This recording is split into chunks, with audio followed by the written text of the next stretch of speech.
What's the story, Morning Glory? What is the word, Hummingbird? Thank you so much for clicking on my channel and for joining me for this review of Married at First Sight UK, Season 7, Episode 1. So we are 7 seasons behind on Married at First Sight UK because for some reason, Lifetime or whatever production company is in charge of giving us Married at First Sight from other countries, they're very stingy with their episodes. I was watching and reviewing Married at First Sight Australia. I think it was I don't even know when it was, last year, a couple of years ago. And somewhere along the way, like in the middle of the damn season, they took away all the episodes. We didn't even get to complete Australia, and all the episodes just went away. They stopped showing them in the US. And so now we have Married at First Sight UK. And I hope and pray that we can watch this all the way to the end and not have them, just to yank it away. And I don't know if it's because they're worried about the competition, but it's all part of the same umbrella of Married at First Sight. So how can a show compete against itself? But whatever, let's get into it. So we start off with the stag parties and the hen parties. And at the hen party, we meet all the women, all the brides, we meet all the brides. And then all of a sudden this man walks in. And when he walked in, the women were clapping and cheering for him. So I thought he was going to be like the host of the show and he was some type of celebrity over there in the UK, because their reaction to him was almost as if like they knew him and they were really happy to see him. I didn't understand what was going on. Well, coming to find out, he's not a host. He's not a celebrity. He is part of the process and he's going to be getting married. And he is one of 2 gay couples that are going to be featured on this show. Because we don't have access, or I don't have access to Married at First Sight UK, the first 6 seasons. So I don't know if this is a first for them or this is something that they do all the time. It's definitely not anything that they do in the US, which they need to do. They need to incorporate LGBTQ couples. I wouldn't mind if all the couples were LGBTQ on Married at First Sight US, because it'd be something different. Something different. Like, how can you ignore an entire population of society? Anyways, let me get off my soapbox. So his name is Thomas. He's 31 years old. He's a mental health care assistant. And he is, like I said, he's going to be part of one of 2 gay couples. Now, the person that he's going to be marrying, we don't meet him. I don't think they tell us which one he is, but he's going to be at the stag party. And they couldn't have both Thomas and his soon to be husband, both of them at the stag party, because then they would have, met each other before getting married. And the show was called Married at First Sight. So the other gay couple, it's 2 women. I forgot what was her name? I think it's Jenna and Zoe. They're going to be the lesbian couple. Jenna, we meet her at the hen party and we meet Zoe at the stag party. So, it's just a very brief introduction of who these people are. We don't really get too deep into them. So a lot of them, okay, it's a lot of brides, a lot of grooms. I couldn't keep up with all of them. Now, there was one particular groom who was a male stripper. Okay. And so the other guys were like, wow, you're a male stripper. Yeah. We love to see how your wife is going to react to that. So hopefully his wife is open-minded enough to accept the fact that, it's just a job. But he is a male stripper, very, decent looking man. Okay. Very nice body. And I think he said that he's kind of like the featured dancer at whatever club he works at. And I think he works at a club. I don't know if he does private shows. He probably does. And he's the one that they bring up last because he's the one that does that big reveal at the end. So I was definitely picking up what he was putting down. So, and then there's another groom who has 4 children. Now, I'm pretty sure that when they're going through the casting process, the people express that, whether or not they're okay with being partnered with someone or being married to someone who has children, which is fine. Okay. Some people are okay with that. Some people are not. Now, what I want to know is, do you have to also tell the producers or the casting agents how many children you're comfortable with? Because this one particular groom has 4 kids. So yeah, do you also let them know I'm okay with kids, but my limit is 2, or I'm okay with kids and the sky's the limit for me. He can have 10, 15 children. I'm cool with it. So that's how the episode starts off, with us getting a little taste of who all the brides are, all the grooms are, etc.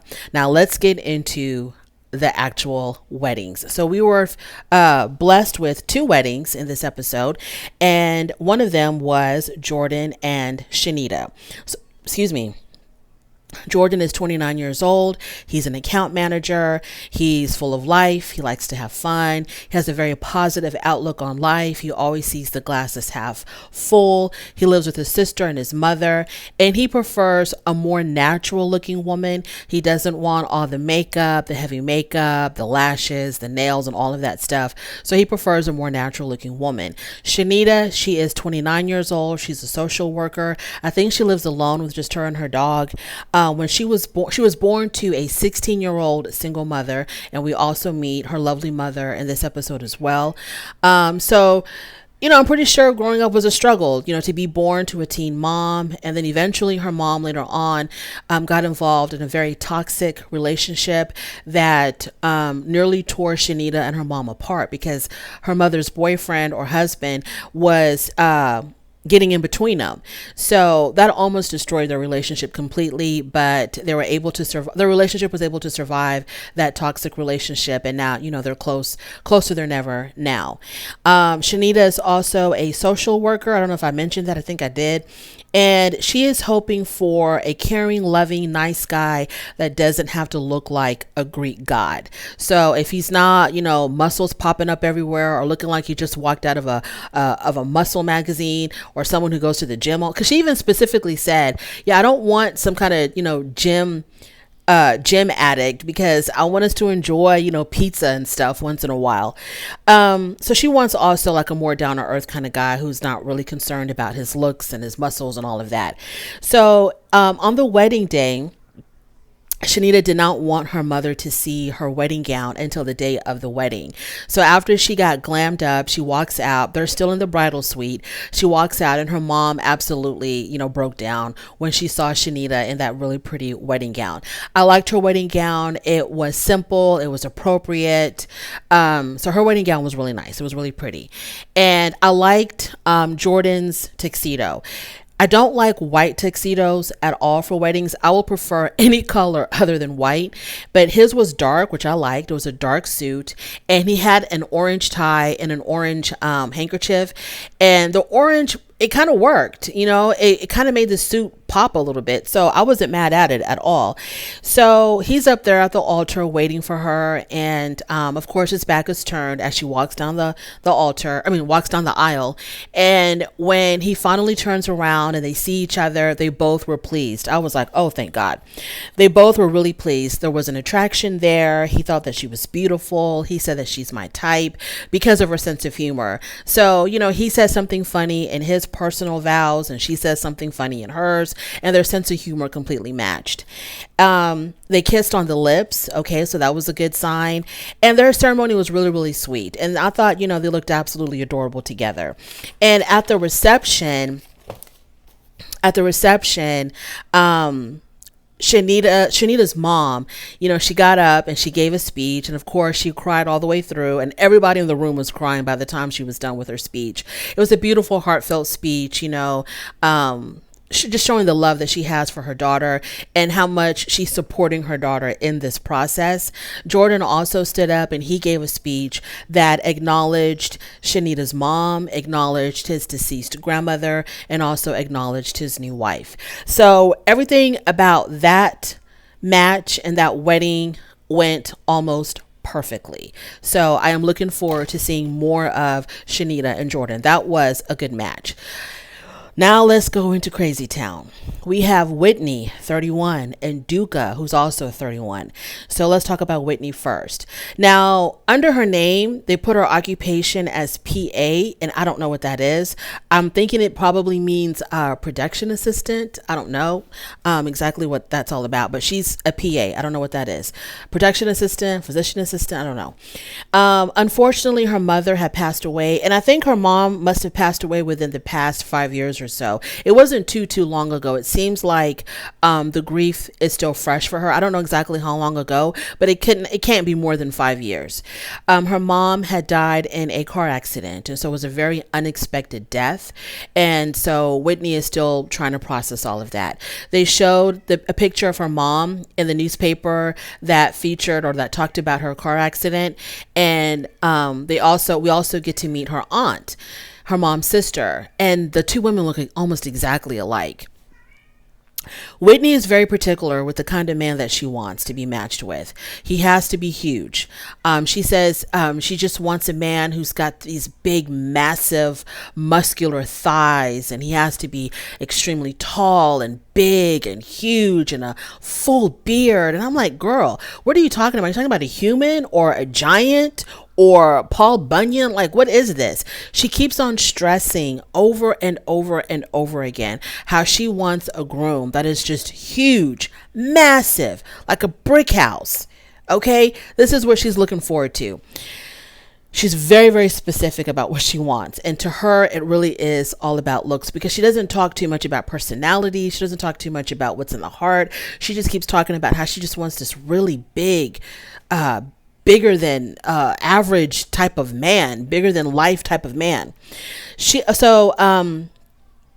Let's move on to Duka. Duka is an HR consultant. He's an only child. He was born in the former Yugoslavia. He used to be bullied as a child really bad because he was a foreigner. He had this really thick curly hair and he had a really thick accent. So the kids used to bully him. He likes women who are very strong-willed, fiery personalities, women who have a backbone. So very strong women. That's what he's really drawn to. So on the wedding day, y'all, okay, let's talk about this. On the wedding day, his suit was fine. I liked his suit. Her dress was fine, but like her boobs were sitting like directly below her chin. I mean, they were explosive. Okay, they were pretty explosive. They looked nice. She looked really, really nice. She looked really pretty. Her dress was very, very pretty. But the boobs were like right there, front and center. So Duca and his father have a moment together before he shows up at the altar. They have a private moment together and they're very, very close. You can definitely tell that him and his parents are close.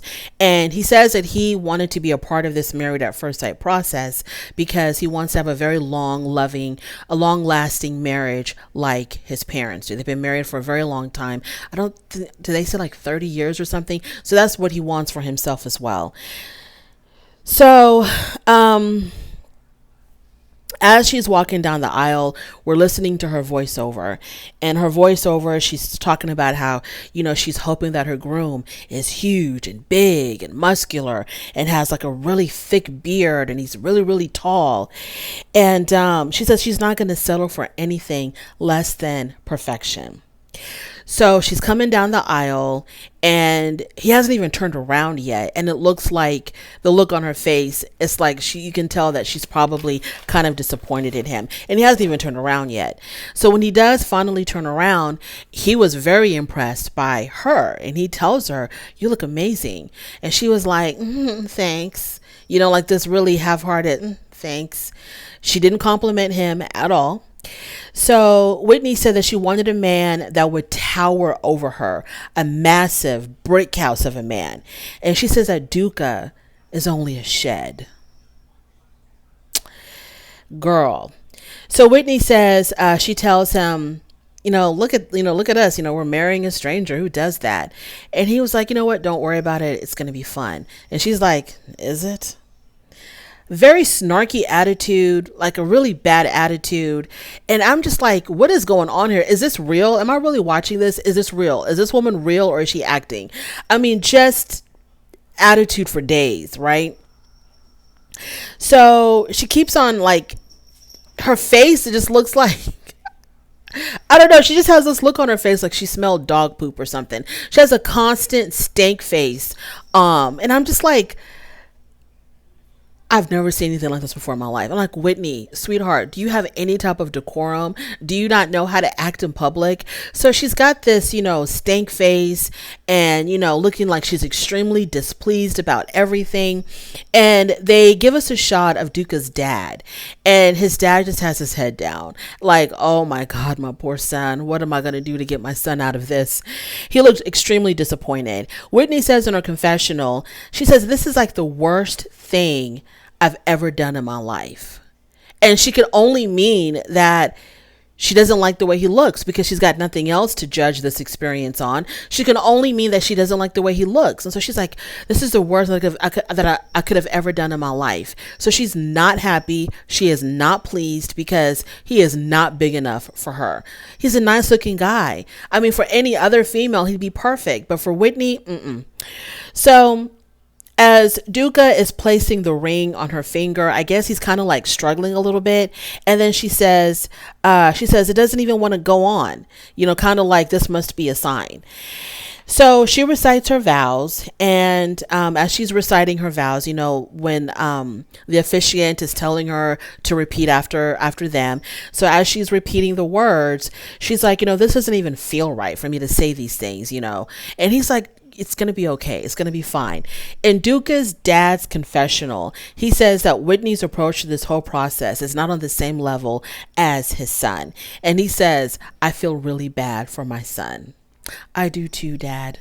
I do too. Because I was like, wow, this is embarrassing because she's making a complete clown of herself. She's completely embarrassing herself and embarrassing him because he's trying to still keep it professional. He's trying to save face. He's trying to kind of like, I felt like telepathically will her to behave, because she was just all over the place with her weird facial expressions, looking like she wasn't happy, looking like, this is a complete waste of my time. What am I doing here? So when she was putting on the ring on his finger, she was holding her flowers like in the crook of her arm. And it just didn't look nice at all. I don't know why she couldn't like hand her flowers to someone or just hold her flowers a little bit, better. But she had him like holding them like in the crook of her arm like this as she was trying to put the ring on his finger. So she says the vows in a very sarcastic tone. And then when it came time for them to kiss, obviously she wasn't going to let him kiss her on her lips at all. So he had to settle with kissing her on her cheek. But he says that he believes he can definitely win her over. But all you have is a lifetime, Duca. You don't have anything more than that. Now it's time for them to take pictures. So she asks him, how tall are you? And he says, I'm 6'2". Were you expecting someone who's like 6'5" or something? And she was like, well, yeah, duh, of course. At the reception, Duca gives a very brief speech. He basically thanks everybody for coming. And like, that was all he said. And she was like, oh my God, you're a showman. You're a showman, kind of like, all you want is attention. And he literally basically said, I just want to thank everybody for coming. And she completely like overreacted. She's like, look at you, you're such a showman. And so then she asks him what his zodiac sign was. He said he's a Gemini. And she was like, oh my God, that explains it all. That explains it all. And he was like, explains what? And she said why you're such a showman. Why you want to be the center of attention. Girl, the only one who wants to be center of attention is you, sweetheart. So then he talks to her about, he wants to share a very tender story about himself. And so he talks to her about how he was bullied as a little boy. And I don't think she cared. And so he begins to wonder if it's possible for him, to break through with her, if it's even possible for him to win her over. He's kind of like beginning to have second thoughts now. So all of a sudden, they're sitting at the bridal table, right? It's the two of them together side by side and their families on either side of them. And then all of a sudden she's like, I got to go talk to my friend. I see my best friend over there. So she abruptly gets up, leaves, and goes to talk to her best friend. So Duca's father takes this opportunity to talk to him. And he basically tells his son his concerns. He was like, son, I don't know about this. Okay, I don't know. And Duca says, don't worry about it, Dad. You know what it is? It's just her nerves. And the dad looks at him like, nerves, it's not just her nerves. Are you crazy? So Whitney and her best friend, they're cackling. They're cackling and making fun of Duca's name because they can't remember it. So they're making like fun of all of these possible variations of what his name could be. It was just really rude and immature. So now it's time for them to have a one-on-one conversation, just the two of them, right? So they go off somewhere in private and they start talking. And this is when Whitney kind of calmed down a little bit and was a little bit more human, a little bit more sensitive. She says that she does admire that he's very family oriented. And then she finally becomes vulnerable when she starts talking about the loss of her mother. And he sympathizes totally. And he says, I have no way of knowing what that feels like. But, I can definitely sense that, this is something that you're still struggling with and it's really hard on you. And Duca says in his confessional that it explains her behavior. He says that, maybe because she has this fear because of her mom dying so suddenly and unexpectedly, like, waking up one morning, going to work, and you're expecting to see your mom at the end of the day and not ever thinking that when you see her walk out the door, that'll be the last time that you see her. So I'm pretty sure that she has a lot of trauma with that.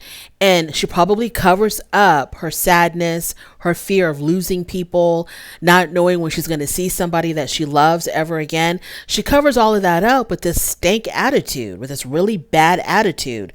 So hopefully Duca can get past all of that nonsense, get through those walls, and get to know the real Whitney, because I would love to meet the real Whitney, because she has yet to show up. She sent this clown to represent her. So I'm looking forward to meeting the real Whitney, the human Whitney. I hope we get a chance to meet her sometime during this season. And Lifetime, please don't take this show away from us. God, if you don't want us to see season 8, fine, but let us see all of season 7. Thank you so much for joining me for this review. I really do appreciate it. On your way out, do not forget to rate the video. If you like this content, go ahead and subscribe, and I will definitely talk to you later. Bye.